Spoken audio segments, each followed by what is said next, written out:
programa Nas Entrelinhas, iniciativa do curso de Administração Pública da ESAG. Apresentação, professor Enio Spaniel e professora Samantha Buglioni. ESAG tem curso de graduação, ESAG Sênior, ESAG Júnior e agora foi criado ESAG Kids. Bom dia, ouvintes. Estamos iniciando o programa Nas Entrelinhas, programa do DAP, Departamento de Administração Pública da ESAG UDESC, todas as quartas-feiras, 10h30 da manhã. E hoje nós temos a participação do professor Eduardo Jara. Tudo bom, Jara? Tudo bem, Enio. Obrigado pelo convite. Bom dia aos ouvintes. Participação também da Gabriela Flores Caldas Tamura. Tudo bem, Gabriela? Tudo bom, professor? Você se formou quando aqui na ESAG? Eu me formei em 2009 e sou da primeira turma do curso de Administração Pública. E o teu campo de ação hoje é onde? Eu trabalho com cursos e eventos para servidores públicos. Continua, então, dentro da área? Sim, dentro da área e desbravando um novo caminho aí das pessoas que trabalham para o governo, né? Pois é. E a temática hoje, Eduardo Jara, é... A ESAG tem umas coisas assim que aparentemente soam de forma um pouco estranha, até meio doida, para usar, doida no sentido positivo. Veja, a ESAG tem um curso de graduação em Administração Empresarial, Administração Pública, em Economia. Tem a ESAG Sênior, que é um projeto de extensão que já existe há um bom tempo. Tem a empresa ESAG Júnior, portanto, Sênior, graduação, ESAG Júnior, e agora foi criado ESAG Kids. Que ideia é esta? Exato. A gente, aproveitando a grande tradição da ESAG, já com 50 anos, percebeu a possibilidade de estar atuando em todos os segmentos e faixas etárias. A gente tem no Brasil aí cerca de 16% da população entre 4 e 14 anos, o que dá 32 milhões de pessoas, e a gente queria chegar um pouquinho nesse público aí. A ideia é falar com as crianças questões sobre inovação, empreendedorismo, planejamento financeiro, e mostrar para elas possibilidades que o administrador tem, o administrador público e o economista, de atuar. Então a ideia é chegar com essa conversa para eles, que eles ainda, a princípio, desconhecem ou nunca estudaram um pouquinho sobre isso. É um projeto de extensão, é isso? É um projeto de extensão e a gente, no início, planejou para 1 ano, mas já tem pretensões de que ele siga mais, porque esse ano a gente quer começar com o projeto piloto entrando em sala de aula. Ele começou neste ano, especificamente? Começou nesse ano. O primeiro semestre, que agora finda, foi para busca de materiais e construção da metodologia, que a gente ainda está em fase de construção e busca de parcerias.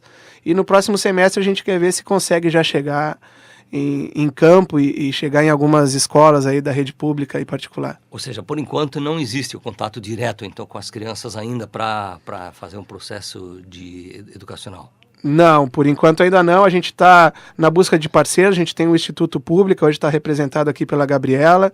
A gente também tem as empresas juniores, a Inventório, da Design Moda, que criou a nossa identidade visual, e também a ESAG Kids, e o Banco do Empreendedor também é nosso parceiro nesse projeto. Bom, Gabriela, então eu gostaria que você explicasse exatamente qual é o papel do Instituto Pública neste projeto. Então, professor, o Instituto Pública tem como objetivo melhorar a qualidade das políticas públicas, né? Nós trabalhamos com 4 eixos atualmente: educação, desenvolvimento econômico, ciência, tecnologia, inovação e gestão pública. Quando o projeto veio para a gente como proposta de parceria, a gente viu que o projeto ele permeia todos esses eixos e por que não ajudar e colaborar, né? A gente vai estar como objetivo apresentando para as crianças o universo que envolve a gestão pública de uma forma simples, numa linguagem coloquial, né, que elas consigam entender, mostrando para elas os caminhos que elas podem trilhar nessa profissão, que é uma profissão nova, né, tem 10 anos agora que o curso foi criado. E, é claro, criar políticas públicas que desenvolvam melhor as crianças no eixo da inovação, né? Esse é o nosso objetivo final na parceria. Quais são os valores principais? Porque é um processo, acima de tudo, educacional, que se pode passar para as crianças e que vão ser, lá na frente, os administradores do nosso país, do nosso estado. Sim, os valores são os mesmos que regem a profissão, né? Que é a ética, acima de tudo, a accountability, a defesa do interesse público, inovação, verdade. Mas, acima de tudo, a gente quer que as crianças entendam que a política não é ruim. E a administração pública não é só política, né? A gente até li esses dias numa reportagem, numa pesquisa que o pessoal fez, o sonho brasileiro da política, uma pessoa respondeu: um povo que se sinta político e um político que se sinta povo. Esse é o meu sonho. Então, esse é o mantra que deve vigorar na sociedade, né? Interessante. Há um ceticismo, pelo menos bastante grande no Brasil, com relação ao campo da política. A política, assim, soa um pouco que uma coisa negativa, pejorativa.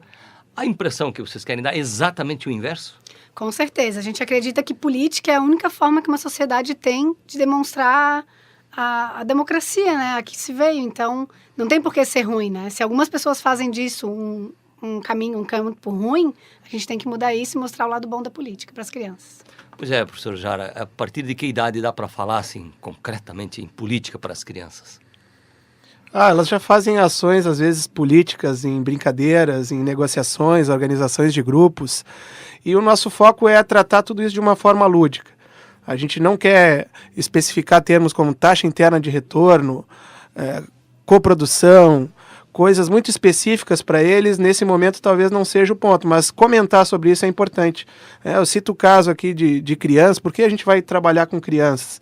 Se a gente pensar no Einstein, quando ele era criança, que pretendia viajar no feixe de luz da lanterna que ele ganhou, quando a gente pensa no Mozart criando composições com 4 anos, quando a gente pensa no Gauss desenvolvendo cálculos de matemática com 7, 8 anos, a gente vê que as crianças elas precisam ser incentivadas para explorar esse lado criativo delas.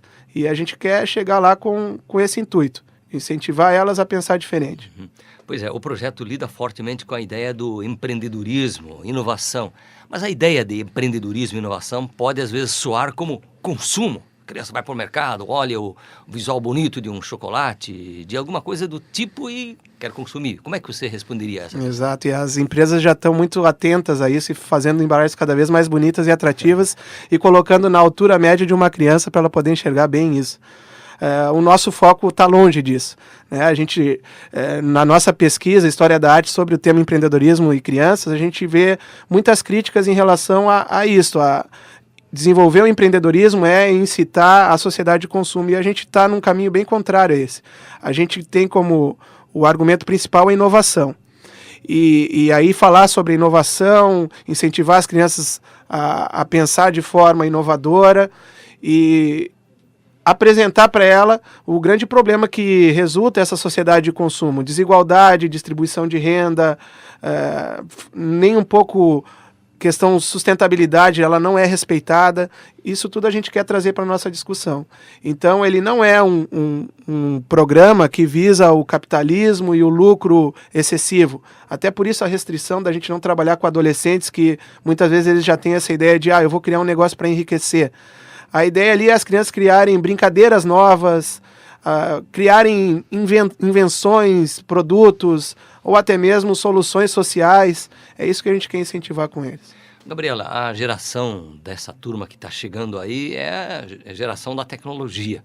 As pessoas nascem dentro da internet, nascem dentro da tecnologia nova. Eu queria te perguntar, então, essa questão da tecnologia, que é mais comum, cada vez mais comum na presença das crianças, como é que elas podem auxiliar nesta gestão pública, na comunicação com a sociedade, pensando este público que está surgindo aí, as crianças? Então, Anne, é até bacana você perguntar isso, porque o tema comunicação digital no setor público já é um tema que nós estamos discutindo desde 2009, quando ainda as instituições nem estavam utilizando ainda as redes sociais. E a partir do movimento Vem Pra Rua, que teve ano passado em junho, ele começou a tomar maiores proporções, né? E o governo que está preocupado em acompanhar essas tendências da comunicação ágil com a sociedade, ele tem buscado novas formas de se comunicar. A gente até apresenta um case bem bacana, que é o da Prefeitura de Curitiba. Eles têm um perfil nas redes sociais que, por dia, mobiliza milhares de pessoas a estarem trabalhando junto com eles, numa linguagem ágil, interativa. Eles conseguem engajar a sociedade para ajudá-los nas causas de resoluções de problema, doação de sangue. Então, eles foram a primeira prefeitura do Brasil a utilizar, inclusive, o Colab, que é um aplicativo urbano, ganhou como melhor aplicativo urbano do mundo. É uma rede social interativa, onde a sociedade e o governo conversam juntas para resolver problemas, né? Eles começaram esse ano o aplicativo, já tem 50 mil usuários cadastrados, 13 prefeituras já aderiram e é um movimento sem volta, né? O cidadão por ali pode tirar foto de um estacionamento regular e na hora a polícia, que tem também um perfil próprio, já vai lá e multa. Isso está acontecendo na Prefeitura de Curitiba e a gente vê que que essa forma de comunicação é um caminho sem volta já. É mais efetivo do que um canal de ouvidoria tradicional, porque fica tudo transparente no Colab, né? Você consegue ver, se eu faço uma reclamação e a prefeitura resolve, todo mundo pode ver isso. Professor Eduardo Ojara, falar de um plano de negócios, planejamento financeiro, não é um tema complexo demais para as crianças? Sem dúvida. E a gente vai tentar, então, abordar isso de maneira diferente. Falar em plano de negócio, taxa interna de retorno, logística reversa, são termos específicos que talvez ele estude lá no curso de administração. O que a gente quer mostrar para os nossos estudantes mirins é que, se eles têm uma ideia, a gente pode colocá-las em prática. E para isso seria muito bom a gente sistematizar essa ideia. Então, com base no modelo de plano de negócios Canvas, a gente vai tentar otimizar, que, para quem não conhece, é uma espécie de um cartoon com vários quadrinhos e imagens dizendo o que precisa, recurso-chave, parceria, estrutura de custos. A gente vai tentar organizar isso para as crianças de uma forma simples, pensando no antes, no durante e no depois da sua ideia ser colocada em prática. A gente tem também sobre planejamento financeiro, porque é um tema que, se pensar em geração anterior, que viveu ali na década de 80, 90, com inflação chegando a 2.400% ao ano, era muito difícil fazer um planejamento financeiro. Hoje a gente já tem condições de pensar nesse ponto. Tem uma historinha que a gente está desenvolvendo, que é a história de 2 notas de R$50 que se encontraram, se gostaram muito e resolveram viver juntas num banco. E fruto desse amor nasceu uma moedinha de 50 centavos a cada mês. E cada mês isso ia aumentando. E aí a gente critica a ideia do Aristóteles que dinheiro não gera frutos. Se botar na poupança, ele pode render um pouquinho a cada mês. E a partir disso mostrar para as crianças, se ela começar a organizar já a sua poupança, ela pode pensar em aposentadoria, que o vô e a avó já hoje vivem. E é uma das ações, inclusive, que a gente quer fazer depois com a ESAG Sênior, falando como os vovôs podem ajudar as crianças aí a terem esse espírito inovador e empreendedor.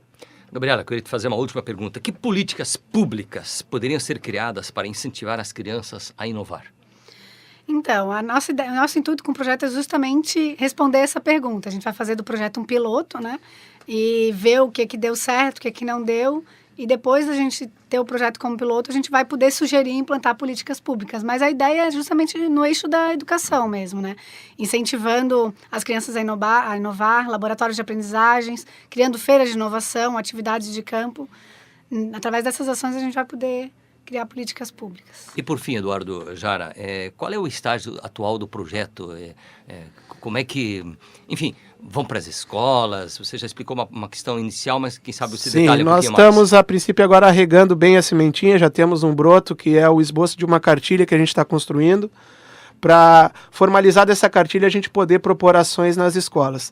A gente pensa num projeto piloto inicialmente aqui na ESAG Sênior, convidando os alunos da ESAG Sênior a chamarem os seus netinhos, afilhados, sobrinhos, para participarem de algumas ações que a gente vai experimentar aqui. E depois buscar parcerias com escolas, do setor público e privado, para que a gente possa expandir essa ação que está sendo financiada em parte pelo Banco do Empreendedor. A ideia, então, é ir nas próprias escolas, ou trazer um LOCOM para cá em algum momento na própria ESAG? Isso. O foco inicial é ir nas escolas. Trazer para cá, a gente ainda tem uma certa restrição por questões de segurança e mobilidade, mas com certeza em algum momento eles vão circular aqui para conhecer o ambiente da universidade. Estaria até se pensando em alunos de creche, assim, bem na idade? Não. A nossa ideia é a partir do primeiro ano do ensino fundamental para cima. Ok, muito obrigado, professor Eduardo Jara, que é professor de análise estatística da ESAG e coordenador do projeto de extensão ESAG Kids. Parabéns pela iniciativa. Obrigado, Enio. Deixo à disposição aí e-mail para quem quiser colocar sugestões, exagkids@gmail.com, e também aqui na universidade pode me procurar que as ideias são bem-vindas. Muito obrigado, Gabriela Flores Caldas Tamura, administradora pública, coordenadora da Escola de Governo do Instituto Pública e coordenadora dos cursos e eventos do CETEM. Muito obrigada também, professor, pela abertura do tema aí. E o nosso programa Nas Entrelinhas volta semana que vem nesse mesmo horário. Bom dia a todos. Nas Entrelinhas, iniciativa do curso de Administração Pública da UDESC-ESAG, Universidade do Estado de Santa Catarina.